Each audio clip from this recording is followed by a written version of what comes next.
Next point है बेटा हमारा, एक समान चुंबकीय क्षेत्र में धारावाही चालक पर लगने वाला बल। एक समान चुंबकीय क्षेत्र में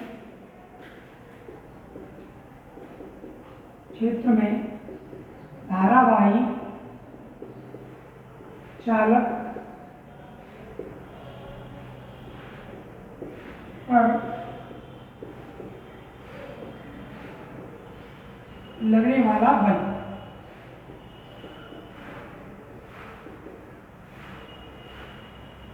देखिए बेटा, आज की क्लास में हमने क्या क्या पढ़ा। सबसे पहले विद्युत धारा का चुंबकीय प्रभाव पढ़ा। क्या होता है जब किसी तार में विद्युत धारा प्रवाहित की जाती है तो उसके चारों ओर एक चुंबकीय क्षेत्र उत्पन्न हो जाता है। इस घटना को विद्युत धारा का चुंबकीय प्रभाव कहते हैं। उसके बाद हमने पढ़ा चुंबकीय क्षेत्र। चुंबकीय क्षेत्र क्या होता है? जब किसी चुंबक के चारों ओर वह क्षेत्र जिसमें किसी पदार्थ पर चुंबकीय बल का अनुभव हो, उसे क्या कहते हैं? चुंबकीय क्षेत्र। फिर हमने पढ़ा चुंबकीय बल रेखाएं क्या होती है। चुंबकीय क्षेत्र में खींची गई वे काल्पनिक रेखाएं जो चुंबकीय क्षेत्र की दिशा को दर्शाती हैं, उन्हें चुंबकीय बल रेखाएं कहती हैं। उसके बाद हमने उसके गुण पढ़े। गुण के बाद हमने दक्षावर्ती पेच का नियम, पेच के नियम से चुंबकीय बल रेखाओं की दिशा ज्ञात करी। उसके बाद दाएं हाथ का नियम पढ़ा। उसके बाद फ्लेमिंग के बाएं हाथ का नियम। अब हम क्या पढ़ने जा रहे हैं? एक समान चुंबकीय क्षेत्र में धारावाही चालक पर लगने वाला बल। क्लियर? ध्यान दीजिए, ये कोई चालक तार है, विद्युत धारा आई प्रवाहित हो रही है, चारों ओर क्या उत्पन्न होगा?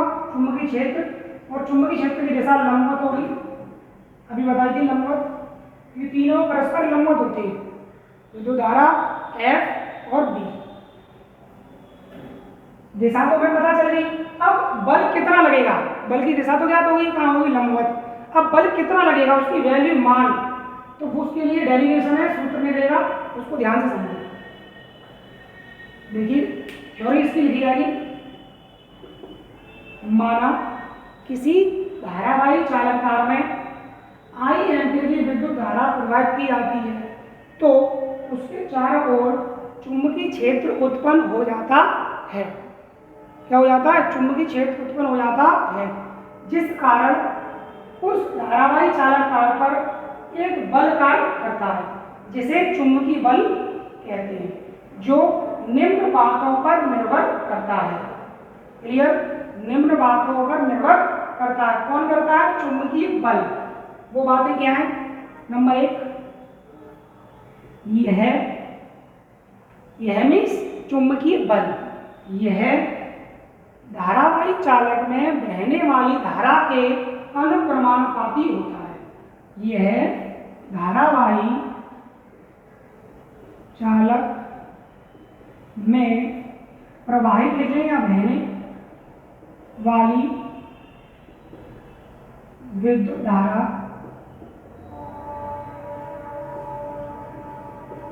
के अनुक्रमानुपाती होता है।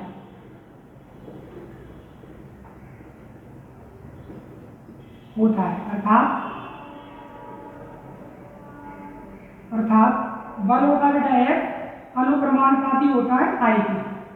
F proportional I, equation first. दूसरी बात इस पर निर्भर करता है, यह चालक तार की लंबाई के अनुक्रमानुपाती होता है। इसके होता है चालक तार की लंबाई की। यह चालक तार की लंबाई के अनुक्रमानुपाती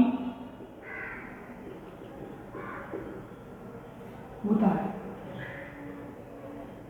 अर्थात F अनुक्रमानुपाती L। पहले धारा की था तो I, अब लंबाई की है तो L। Equation second. दोनों नियमों को मिलाने पर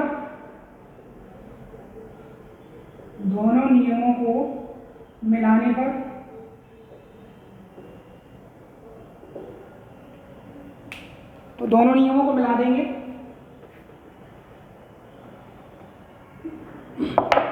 मिलाने के बाद क्या होगा बेटा? F proportional I into L। यदि दोनों इसके अनुक्रमानुपाती हैं तो दोनों को हमने एक साथ लिख दिया F proportional I into L।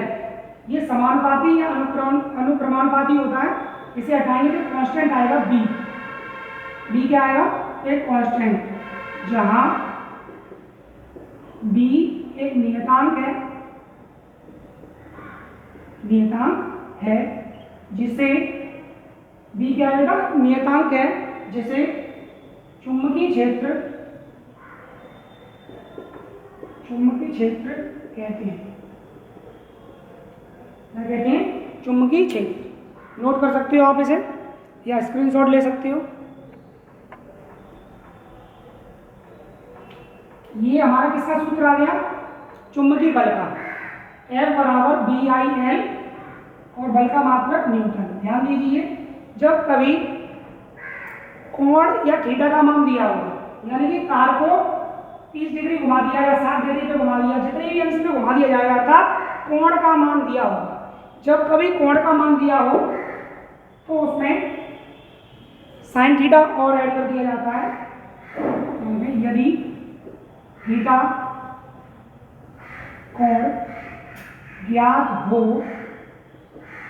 तो F is equal to BIL sine theta, BIL sine theta, बल का मात्रक न्यूटन।